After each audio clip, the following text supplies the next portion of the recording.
It's now time for the Morning Watch with Stokeley Marshall. As to Love 101 FM are advised that the views and opinions expressed in this program are not necessarily those of Love 101 FM.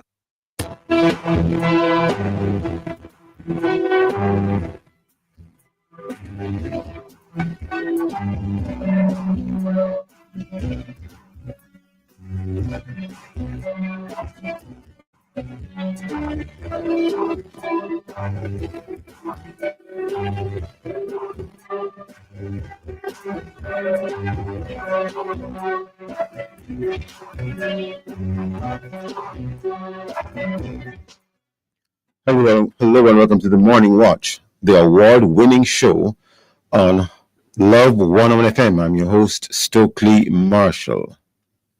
A special welcome to our listeners on love101.org.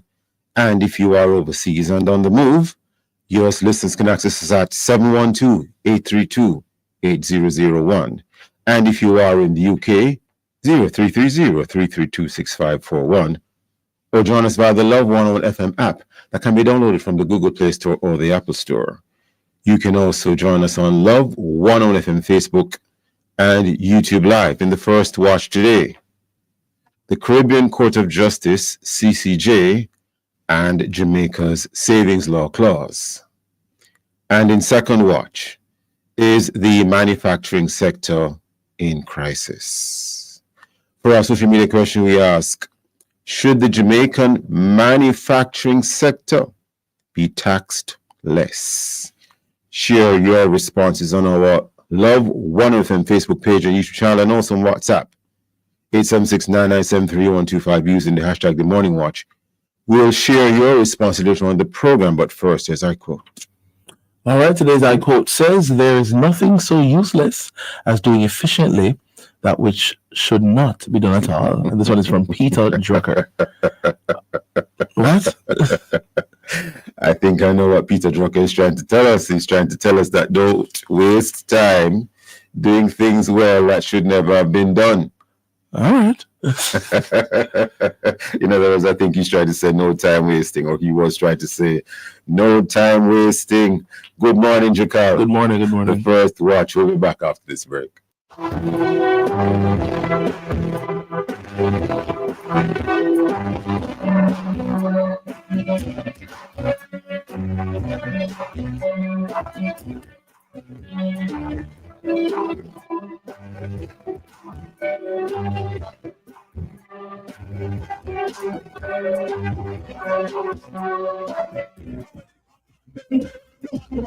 Day Watch program hosted by Kevin Day.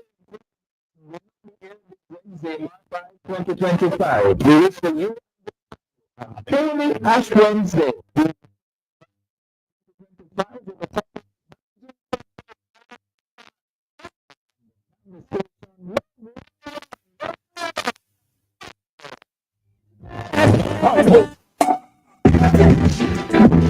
The Bible uses symbols to help readers understand complex ideas and spiritual truths such as forgiveness, Jesus' body, drunkenness, and sin. Symbols are laid out in laws used in stories of miracles and as metaphors. There are over 1,500 symbols in the Bible, but for now, we'll just look at 4. So Tuesday, March 4, on The Rock, join guests Daniel Dodd and evangelist Chris Lewis as they discuss the topic bread, wine, fish, and an anchor. That's The Rock, Tuesday, March 4 at 10 a.m. right here on the family station, Love 101.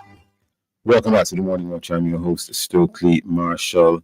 We get right into the first watch, or the main watch now, lest we forget about the Caribbean Court of Justice, the CCJ, and Jamaica's Savings Law Clause. We have a few questions, or a couple of questions to ask today. We, for instance, have reference to the Savings Law Clause in Section 1312 of the Constitution as it relates to the laws on sexual relations and the laws in terms of protecting the unborn and obscene publications. And I think maybe you can even add to that another section 18 as it pertains to the status of marriage in Jamaica. We have as guests today to look at this Dr. Wayne West, chairman of the Jamaica Coalition for Healthy Society, and Shirley Richards, legal counsel also of the Jamaica Coalition for a Healthy Society. Dr. West, Ms. Richards, good morning. Good morning, Mr. Mark. Good morning, Dr. West. How are you both this morning? Give thanks. Giving thanks. Let me say congratulations on your award for the show. Thank you, Dr. West. I'm still honored and humbled at receiving the award, sir. Myself and the other host, Dr. Dylan Toussaint. Thank you so much, sir. Okay, let me add my congratulations. I didn't realize. Yes, we were, and we received the award, and also the station acknowledged us, and it is quite humbling indeed. Thank you very much. Dr. West, I want to start with you, sir. You have said that I want to start here, for instance. Let me just get to the point and start here, because it's something that you have said before about the CCJ, which some persons might regard as not relevant, and others might find it concerning. You have said that the CCJ is an executing agency for the UN Women. And why do you say so, and what does that mean? Well, I'm not the one who said so. I was repeating what the president of the court said, that the CCJ was an executed agency for UN Women. And UN Women is a very, I would say, pro-LGBT, feminist, and organization at the United Nations. It's a very left-wing, cultural Marxist type organization at the UN. And so it's concerning that the court would be basically spending money that was given by UN Women to achieve certain things. So that alone, to me, sort of compromises the court. And that's one of the reasons why I said so. Ms. Richards might wish to add to that as well. Mrs. Richards might want to add to that as well. Sure. Let me just say, he said executing agency. We're not certain what that means, and I don't know if anybody ever questioned that. You mean the president of the court or the then president of the court? Yes, Justice Adrian Saunders. He said that about 2 years ago in Jamaica at a dinner, celebrating the 50 years of the Court of Appeal. So we're not certain what that means, but certainly it sounds inappropriate to me, and to others. I see. Yes. Now, what about those who would make the case that, well, even if it is associated with UN Women, what's the big deal? Someone might say, well, it's about human rights and protecting the rights of individuals or some individuals. So that then brings us to maybe what ought to be the core of our concern. You see, that association with UN Women is just symptomatic of the approach by the CCJ. And listen, as lawyers, we don't have to get a spell. They have already set a precedent in cases, Severin and Nevis, and then followed in McEwen. In these cases, they really set aside the principle concerning the savings law clauses. They declined to give savings law clauses the efficacy that the norm in the past was regarded, was ascribed to these clauses. the Privy Council declined to follow the CCJ in the Chandler case. So then, if we are concerned about the savings law clauses and you outline them, the one that you missed is the death penalty. Okay, thank you. If we are concerned about the savings law clauses within the Charter of Rights, then one should be concerned about going to the CCJ, because based on the system of judicial precedent, which we have always followed, then the trap is already set. The trap is already set. They just have to refer to their judgment in these cases which have gone before and say, listen, we are bound by the precedent. Understood. And Miss Richards, just for the benefit of those who may just be joining us, can you just remind us or tell us what is a savings law clause and which laws are saved by the savings law clause in our Constitution? When you mentioned that, the problem with the Charter of Rights, when the problem we realized was the breadth and the scope of the document, that they were, in a sense, the boundaries were ill-defined and vague. The boundaries were really one boundary, what prevails in a democratic society, right? That was basically the boundary. And then when we looked and saw what was happening in Canada, what was happening in the UK, and all over, because of course, in our jurisdiction, when you interpret laws, you look at the Commonwealth countries first. So we looked at what was happening in Canada, what was happening in the UK, and we realized that certain things could be imported, certain meanings could be imported, certain laws were at risk. You know what made us realize? It was the fact that the death penalty was saved. If the death penalty was saved, what else was at risk with this document? And thank God, we realized that the bunker law was at risk, the law against abortion was at risk, and possibly the law against obscene publication and marriage. Yes. The law decrees, the Parliament accepted the proposal to allow for these laws to be sealed specifically within the Constitution. And we must remember the recent judgment concerning the Maurice Tomlinson case. You could see the annoyance of the judges in that case. They were annoyed because of the savings law clause. You know that the savings law clause prevented them from, when they respected the savings law clause, and because they're still under the Privy Council, the Chandler case prevailed. And so Mr. Tomlinson did not succeed in his quest to repeal the bunker law. And the importance of the bunker law is that it helps us as a society to understand that normal sexual relationship is between man and woman.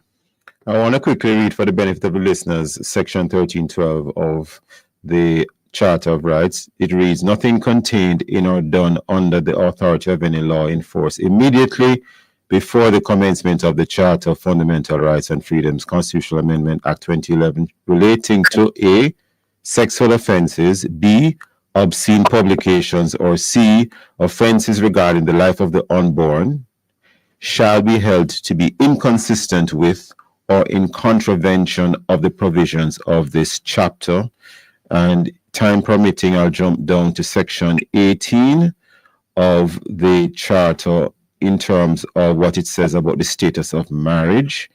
And I maybe can't read all of it, but it says, among other things, nothing contained in or done under any law insofar as it restricts marriage or any other relationship in respect of which any rights and obligations similar to those pertaining to marriage are conferred upon persons as if they were husband and wife to one man and one woman, shall be regarded as being inconsistent with or in contravention of the provisions of this chapter.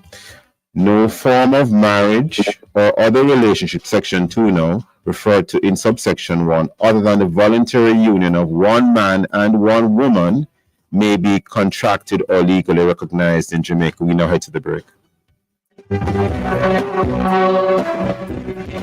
Do more on the road. Discover a new and convenient way to send money abroad with the GK1 app. Download GK1 from the Google Play Store or Apple App Store to send with Western Union today. The time by Grace Kennedy Remittance is 7:16. Jamaica. Is CC Winans More Than This tour at your tickets now during the special limited promotion from March 1 to 7. General tickets 5,000, VIP 17,000, VVIP 30,000. Visit SquareOpen.com/more than this. Remember, this special limited promotion ends Friday, March 7. CC Winans More Than This tour, King's House, Jamaica. Emancipation Day, Friday, August 1. Don't you miss it. Jamaica and its workforce are advancing quickly. Life-changing opportunities are arising. You need training and support. We are the Renewed Heart NSTA Trust, committed to providing new and emerging skills training and opportunities. Come to Heart. We'll help you claim your place in the workforce of the future. What would I complain from work? Knowing I made from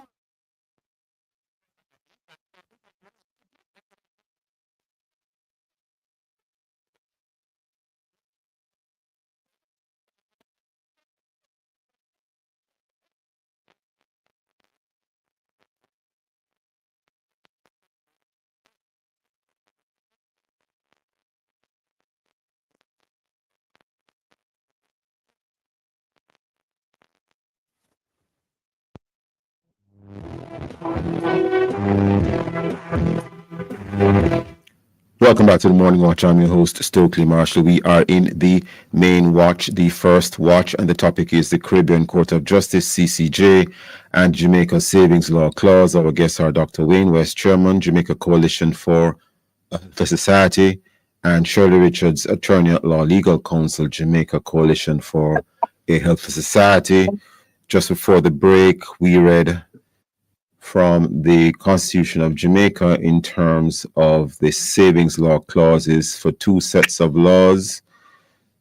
Section 1312 as it relates to protecting laws against obscene publications that protect the life of the unborn, as well as protecting our laws on sexual offenses, and Section 18 that protects our laws on marriage and stipulates expressly that it is marriage between one man and one woman. No other form of marriage can be legally contracted in Jamaica. Now, Miss Richards, I think what you're saying in a nutshell is that at this time anyway, you seem to be of the view that if we, and this is based on judicial precedent of the very same CCJ, so it's not just a wild sort of thought.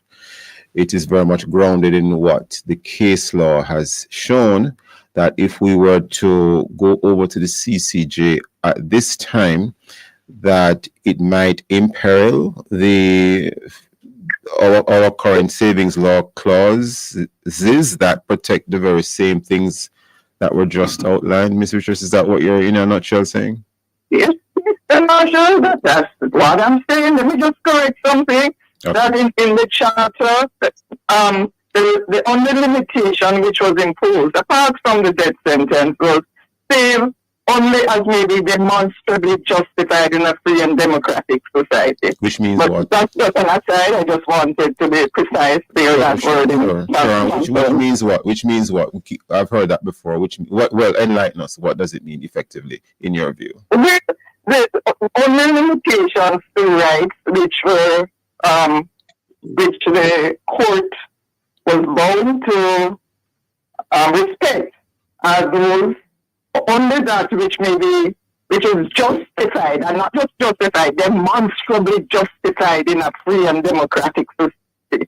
So then one would look, there's the Oaks test, the court has devised tests to in terms of interpreting the interpretation of this clause. You know, when it but makes reference to a democratic society, it makes us wonder: is it that majoritarian principles prevail? So it's what the majority wants. That's why I asked as well. I don't think it's. I think that's what informs it. Actually, I think that's what informs it. But it wouldn't be as simple as that. As I said, the courts have devised tests, legal tests, or the interpretation of that clause. Usually they use the case RVO. But certainly in the recent Tomlinson case, the court, having seen the savings law clause, did not attempt to override it. And although you indicated that they looked annoyed at the existence of the savings law clause, notwithstanding, they did not disturb our laws against buggery. And only because of the decision of the Privy Council in the Chandler case, and because we were still under we still had the Privy Council as the final court of appeal, as the final court. But a couple That's one reason, and then the other reason is the Chandler decision in 2021. And in that case, the Privy Council declined. They said, listen, CCJ has a right to develop its own jurisprudence, and we respect that. But they declined to follow the reasoning set out in those cases, at least one aspect of the reasoning, you know. And so they did not invalidate the existing law clause in the Chandler case. As a case of mandatory death penalty. Dr. West, I'm not leaving you out of the conversation at all, but Ms. Richards, just a quick one. We hear a lot about the desire to break free from the British monarchy and the high cost of going to the UK to fight appeals. The CCJ is closer, although it wouldn't be a Jamaican court per se, but it's closer to home. And you don't really hear the sorts of arguments you are raising on the Morning Watch this morning whenever the topic of going to the CCJ arises. Why do you think that is so? I can't tell you why that is so, Mr. Marshall. But I think part of the thing is the political pride. It is. There is virtue, there is value in saying, listen, we really ought to be governing ourselves, and time come, you know, but there are other aspects to be considered. For me, I've written before, it certainly would be a twist of irony if the CCJ, via its judgment, activates shifts in the moral and legal environment of the Caribbean to reflect the morals of our past colonial masters from whom we are trying so hard to escape.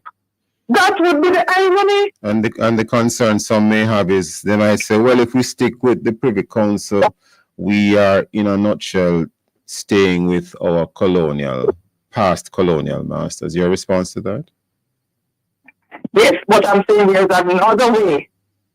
you know, the Privy Council seems more inclined, at least at this point in time, to respect what you have in a constitution, whereas the CCJ seems certainly something that the president said it should be a concern to us.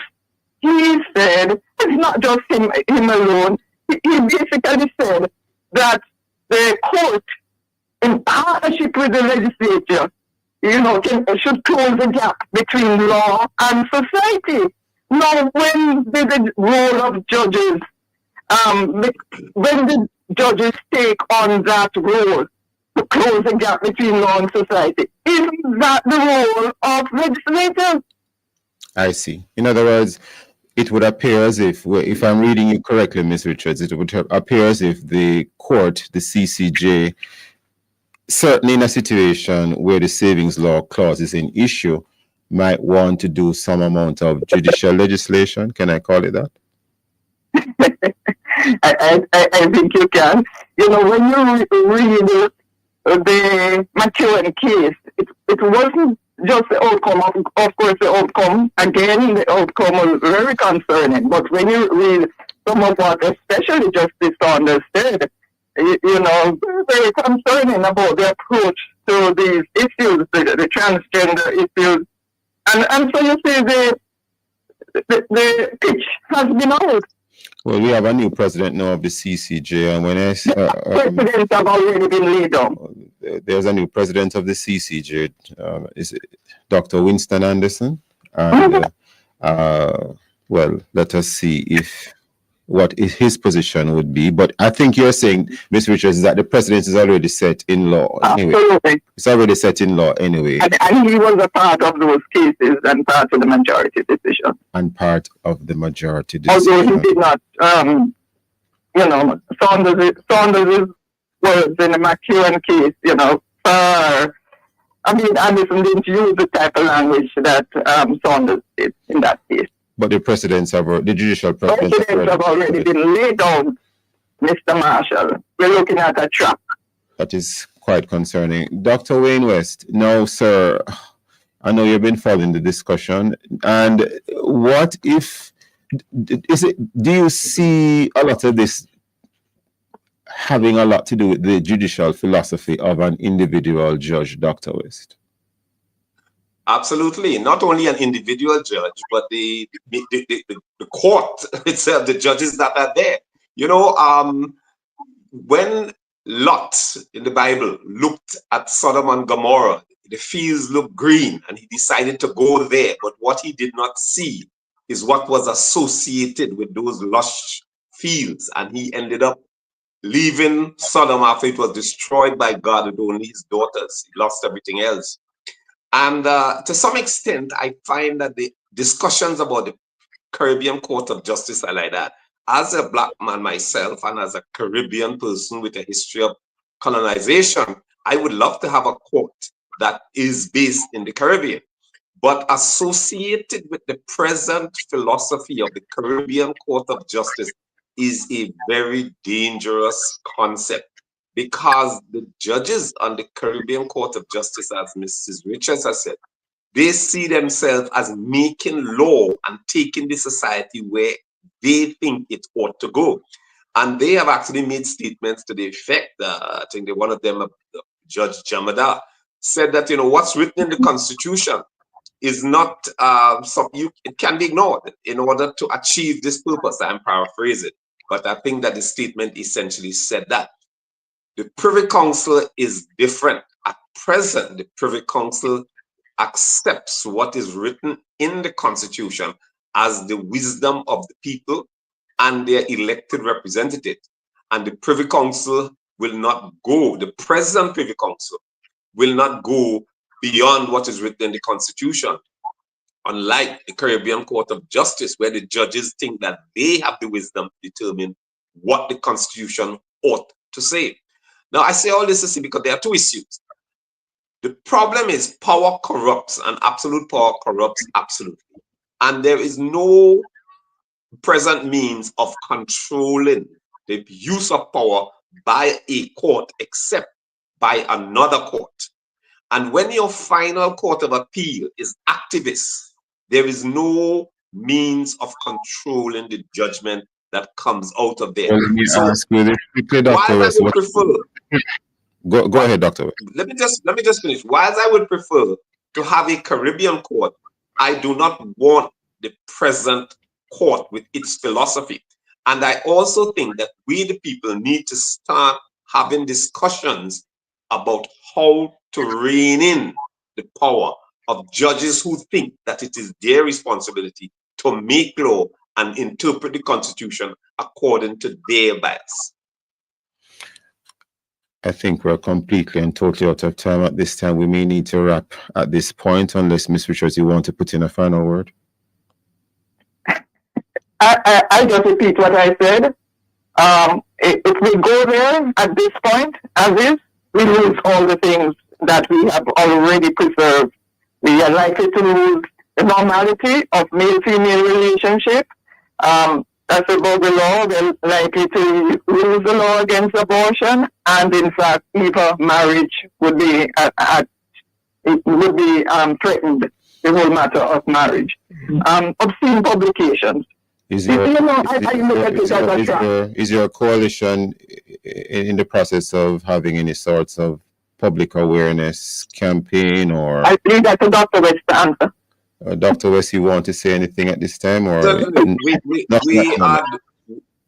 those are absolutely in the works. We are doing just that because this is a very concerning matter. Leave it right there for the time being. Never enough time on the morning watch. I want to thank Dr. Wayne West and Miss Richards for being guests with us in the first watch. Have a good day. Thank you. Okay. Listeners, the morning watch. We'll be back after this break.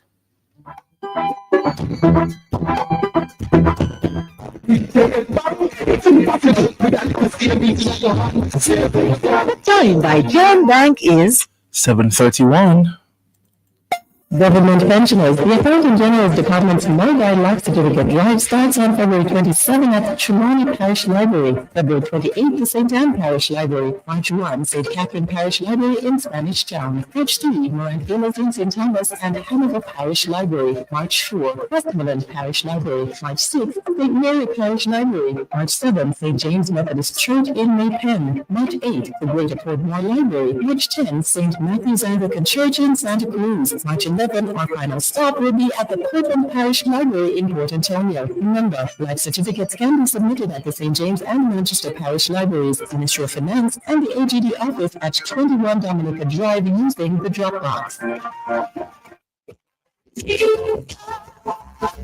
Loving Around the Family Station invites you to listen to a live broadcast from Prayer Mountain. It's in Jesus. Join us as we share highlights coming to you live from the cross on the hill at the New Testament Church of God Faith Temple, Bayside, Portmore. You will be blessed by the worship and the word and encouraged by the prayers and the testimonies of the saints. Prayer Mountain activities begin at 5 a.m. and our broadcast will begin at 8 a.m. Prayer and worship in the chapel begins at 9 a.m. That's Prayer Mountain 2025 live at 8 a.m. this Ash Wednesday on the Family Station, Love 101.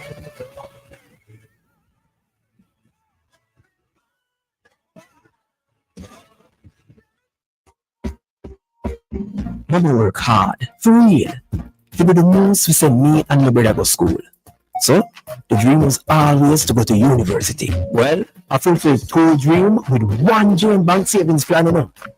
Further my education, and I make mama proud. Wishing you could. With your Jane Bank savings, you absolutely can. Jane Bank will help you find a way. Loving Around the Family Station invites you to listen to a live broadcast from Prayer Mountain. It's in Jesus. Join us as we share highlights coming to you live from the cross on the hill at the New Testament Church of God Faith Temple, Bayside, Portmore. You will be blessed by the worship and the word and encouraged by the testimonies of the saints.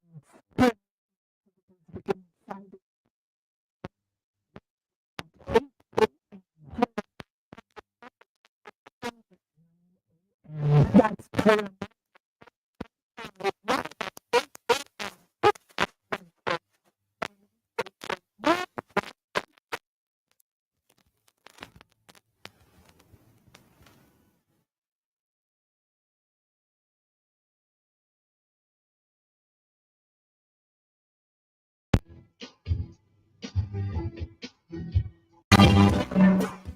Welcome back to the Morning Watch. I'm your host, Stokeley Marshall. Let's take a look now at the newspapers to see what Jamaicans and others are saying and doing. And we have in Loop, Jamaica News, Portmore to become wellness city under PNP. And this statement by Dawes cites public hospital for the community in sneak peek at party manifesto. And of course, this is Dr. Alfred Dawes. We have in the Jamaica Observer, joy at Bellevue. Daughter welcomes family room to aid mom's recovery. Daughter welcomes family room to aid mom's recovery. This by Jason Cross, Observer staff reporter. And we have here in the Gleaner, muted ECJ to break silence as political ombudsman. Muted ECJ to break silence as political ombudsman. Those and many other stories in our various news sources. Coming up next, we'll read for some of the feedback from our Facebook, YouTube, and WhatsApp question, which is, should the Jamaican manufacturing sector be taxed less? If you haven't done so yet, leave your responses on our Facebook or YouTube Love 100 FM Jamaica Live, and also WhatsApp comments and voice notes to 876-997-3125 using the hashtag The Morning Watch. We'll be right back.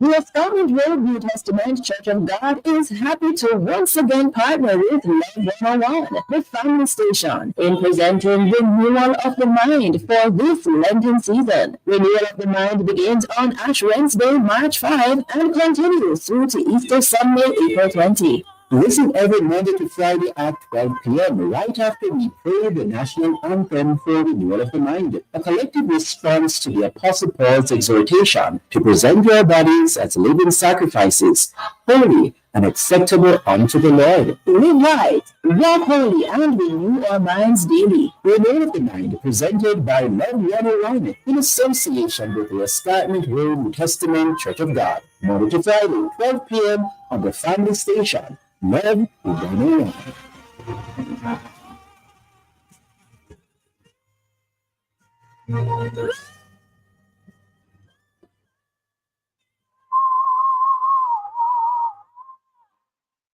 On the next Campus Connection, we will be focusing on the topic building your brand. Social media is important for communication, entertainment, information.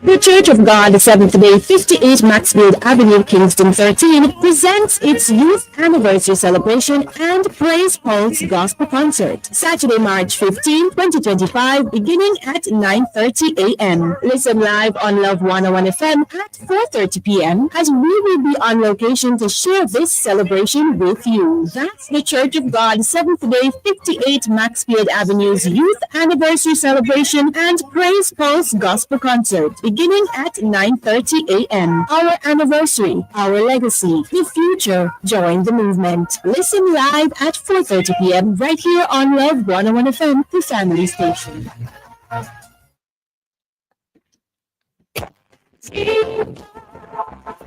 Love 101, the family station, invites you to listen to a live broadcast from Prayer Mountain. It's in Jesus. Join us as we share highlights coming to you live from the cross on the hill at the New Testament Church of God, Faith Temple, Bayside, Portmore. You will be blessed by the worship and the word, and encouraged by the prayers and the testimonies of the saints. Prayer Mountain activities begin at 5 a.m. and our broadcast will begin at 8 a.m. Prayer and worship in the chapel begins at 9 a.m. That's Prayer Mountain 2025, live at 8 a.m. this Ash Wednesday on the family station, Love 101.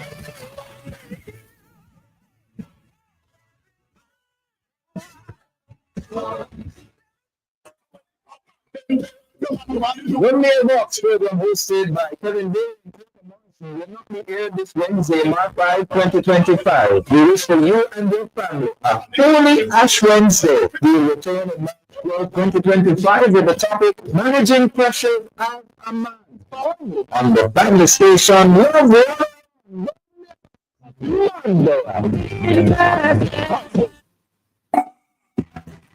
The Bible uses symbols to help readers understand complex ideas and spiritual truths, such as forgiveness, Jesus' body, drunkenness, and sin. Symbols are laid out in laws used in stories of miracles and as metaphors. There are over 1,500 symbols in the Bible, but for now, we'll just look at 4. So Tuesday, March 4, on The Rock, join guests Daniel Dodd and evangelist Chris Lewis as they discuss the topic bread, wine, fish, and an anchor. That's The Rock, Tuesday, March 4 at 10 a.m. right here on the family station, Love 101.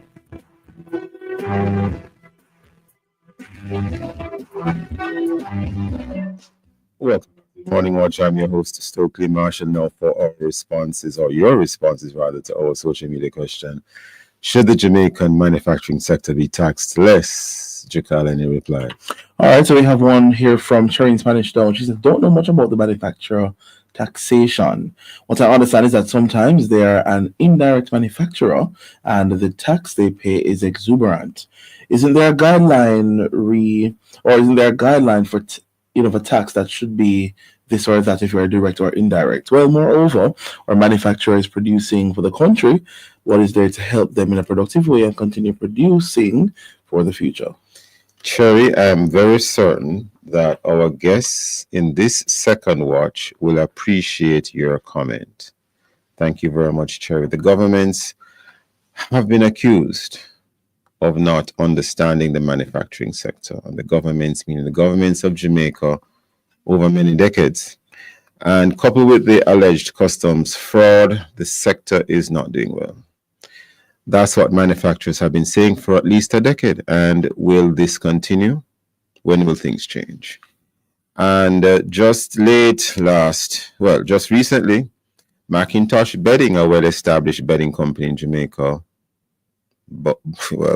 essentially exited the stage here in Jamaica.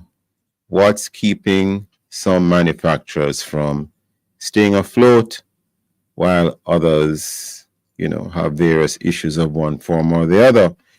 We have as our guests this morning 2 persons who are engaged in the sector: Managing Director, Home Choice Enterprise Limited, and Vice President of the JMEA, MSME sector representative as well, Karima Munsi. We also have John Mahfood, CEO, Jamaican Teas Limited, past president of the JMEA. John Mahfood, Karima Munsi, good morning. Good morning. We have you, Mr. Mahfood, yes? Yes. Karima Munsi? Not yet. Good morning. Hearing, Gonna jump right into it. Starting with you, Mr. Mahfood. Forgive the question if you find it a little bit too direct. How do you really expect to compete with China and other Asian countries? Yes, morning to you and your listeners. Yes. It's a reasonable question. How does a small manufacturer in a small country compete with large manufacturers in China and the U.S.? So let me say wherever in the world, yes. Right, wherever in the world. There's always room for manufacturers, depending on the products that they make. And the question would be, what are the appropriate products to be made in Jamaica? And what is the vision of the government in terms of the sector? John Mahfood, only because we're already upon a break, never enough time on the morning watch, I'm going to ask you to hold that thought 1 second. Sure. And of course, Karima Munsi, we will be reaching to you shortly. Listeners, please stay with us. We'll be right back on the morning watch. Jamaica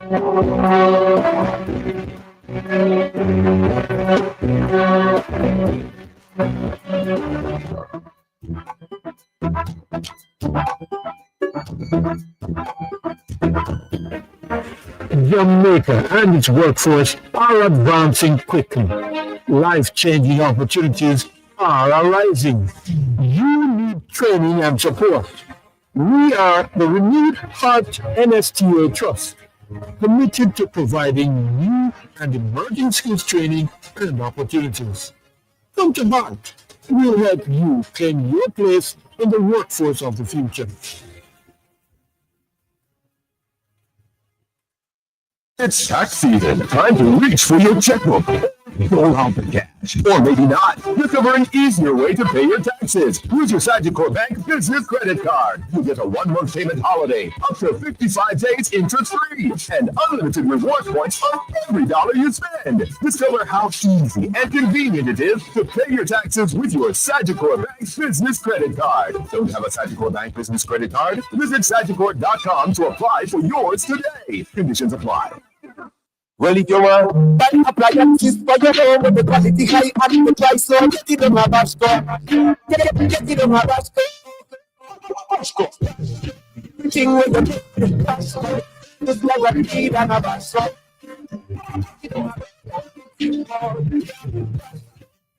Your home and you're taking off that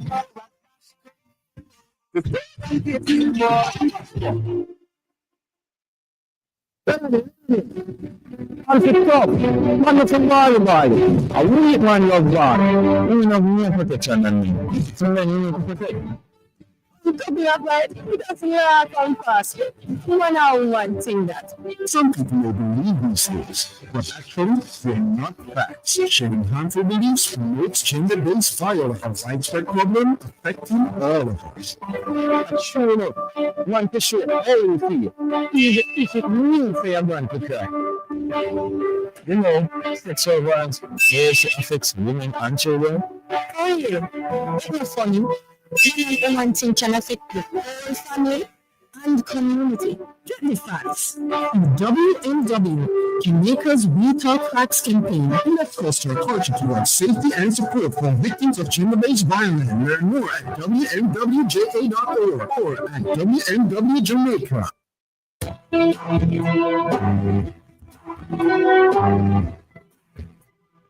Welcome back to the Morning Watch. I'm your host, Stokeley Marshall. We are in the second watch. The topic is the manufacturing sector in crisis?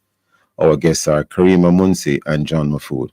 Karima Munsi, Managing Director, Home Choice Enterprise Limited, Vice President, JMEA and MSME Sector Representative, and John Mahfood, CEO, Jamaican Teas Limited, past President of the JMEA. And of course, JMEA means Jamaica Manufacturers and Exporters Association. And Mr. Mahfood, sir, you are responding to the question just before the break. And that question was, how do you really expect to compete with China and other Asian countries? And we even expanded it to the rest of the world. Continue, sir. More details of what we have to do. I would remind you that, even the U.S., which was the powerhouse of manufacturers, have had to now resort to tariffs to protect certain of their industries. With China, and that is because China is such a competitor, such a strong competitor in manufacturing. They have a base of a population of 1.3 billion. But more importantly, the government supports their manufacturing, subsidizes the cost, and then they go on to export. So, that is that situation. But in even a Jamaican situation, if we pick the right items to produce that are appropriate for us, we can compete, and you can think of the Red Stripes and the rum and the Appleton rum and other things that we're great at. Even, in the case of Miss Muncy and myself, we produce products that are appropriate for our market that are difficult for others to compete against. But the thing is, Jamaica is a difficult place to have a manufacturing company because number one, we have a small population that is poor, does not allow us to have large sales in our domestic market. We have a high cost of electricity and security. So the question then is, what can manufacturers themselves do to build their business, and what is the vision of the government for the manufacturing sector? So if we were to say as manufacturers, what do we need? We need, of course, to increase productivity by buying new equipment that is much faster, that allows us to compete with China. We need to reduce the cost of electricity through solar panels, and we need to export more and not depend just on the Jamaican population. So those three things are important for us, but what can the government do to support us in those three things is what we have to discuss. I thought you would have added maybe ways need to be found for Jamaicans to earn more money or to become wealthy. I thought you would have added to that, sir, maybe ways need to be found to increase the wealth of the average Jamaican. But well, that is absolutely correct. I mean, in the past 10 years or more, there has been no increase in the economic in the economy in Jamaica. So Jamaicans basically are earning the same salaries that they did 10 years ago, and so they don't have the purchasing power. So it goes beyond just manufacturing in terms of what the vision is for the government. Is what is the vision for the Jamaican industry as a whole, and that's critical, to see where are the winners that the government is going to go after, and how are they going to go after it. Simply building highways is not enough, and as is evidenced by the fact that in the past 10 or 15 years, no foreign company has set up a manufacturing base in Jamaica, which shows you this is not the greatest place to be in manufacturing, but we are here and we have to decide how we're going to grow. Karima Munsi, you've heard John Murphy. Your thoughts. And you can speak as well. You can also weigh in also in terms of medium, small enterprises. Continue.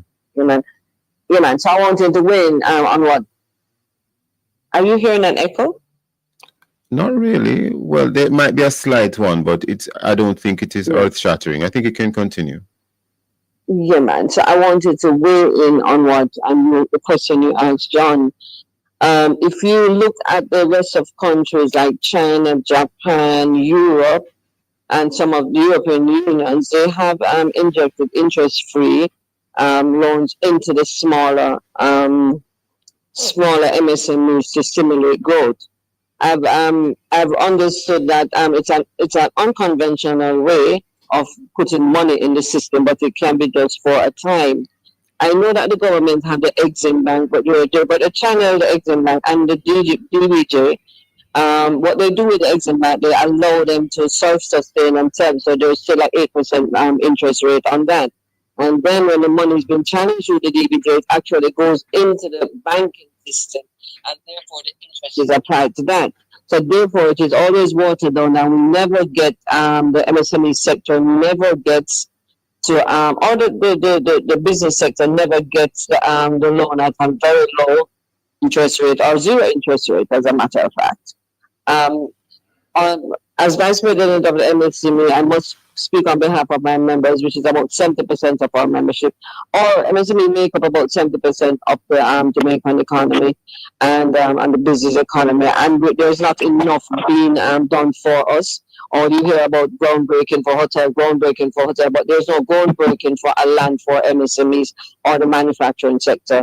They hide behind the FCJ and tell you that they are giving you those factory spaces and agro-invest and all these places. But behind that, there is an admin cost to run that, and they have to be run self-sustainable. So in order to run that self-sustainable. They are renting facilities for $500,000 for only a 5,000 square foot space. So nobody can even, MSME cannot rent a $500,000 unit, and which 5,000 square feet is basically not enough to have a warehouse and a proper food facility with lab and everything. So basically, they need to listen to us. The JMEA need to be that driving force to decide some of these policies. Because sitting on one side of the fence in administration and government, they do not understand how the manufacturing sector works. They do not understand that from a lab from the lab where everything starts to the delivery to the vehicles, that there is a procedure, and a very expensive procedure, especially in the food industry. So I don't think they understand all of that and the cost that is associated with that. And so we need some help right there. So I'm also talking about the tourist industry. I recently came from a hotel last week and in December, and there's zero Jamaican products in the hotel stores. Zero, and I mean zero. There's zero Jamaican products in the hotel store. And this particular hotel, they have a line about 7 or 8 hotels, and they have never answered our emails. They have never returned any email. They have never looked at our samples, and they're not interested in buying our products. Some of the hotels will argue. Some of the hotels, lime juice and drug season, and they have the same type of products in their store under different foreign brands. Some of the hotels will argue that they buy some of the agricultural products from Jamaican farmers. Your reply? But I'm not in the agricultural sector. I know, I'm in the manufacturing sector. Understood. I'm just putting that on the table. Yeah, but that is a small amount of they're just appeasing us by buying agriculture. They're appeasing. What happens to the manufacturing sector? We need to make demands on that. I understand. No, demands that they need to buy from the manufacturers. I'm not disagreeing with you. I'm just laughing when you said appease. A quick one here is that some persons will make the case that we live in a world where we operate by this principle known as comparative advantage, and that Jamaica is more or less expected, and I say that in inverted commas, to focus on services, and other countries such as China maybe should be focusing on manufacturing. So some persons may argue that why are you getting hot under the collar about improving manufacturing the way you want it to be done? Why not focus maybe on, as Mr. Mafood said, appropriate products, or just go into some other line of business? Your response to some of these sorts of thoughts or thinking, Ms. Munzi? All right, so remember that brand Jamaica is number one throughout the world, right? So our products are known worldwide. Yeah. So just waiting on what John said, is that we have a product that no other country should produce. We just need to drive down the production costs. How do we do that? In lots of ways. First of all, there's an electric charge on GCT on the MSME bills that they cannot claim for. Yeah. There is tax incentive. We are requesting 2 years to 3 years tax waiver. Okay. Income tax waiver. We have also lobbying for a GCT reform, so we don't have to pay GCT upfront. Give at least 2 or 3 more in a couple seconds we have left. Go ahead. Yeah, man. GCT reform to remove the to allow GCT to be paid only on paid invoices and not on an invoice basis. Yes, understood. I think we have to leave it there this morning. When are we going to hear more of a public relations campaign from your sector, Mr. Mafood and Ms. Munzi, on this? We're ready. You're ready. More on Mr. Mafood? Election coming up, so we want to hear from both parties, what their vision is for the manufacturing industry, and we're going to ask them for that. Thank you very much for that, and we have to leave it there this morning. Ms. Munzi and Mr. Mafood, very, very timely discussion on the manufacturing sector. Thank you for your time and for your thoughts today. Thank you very much. All right. And thank you, listeners, for being with us. Join us again this Thursday, March 6, 2025, as we look at other topical and controversial issues. There will be no morning watch tomorrow. it being Ash Wednesday. Visit the Love 1FM YouTube channel and Facebook page, and now at TikTok at Love 1FM Jamaica for this and all other Love 101 FM programs. And of course, download our Love 101 app and stay connected to us. The family station, Love 101 FM, the number one gospel station in Jamaica.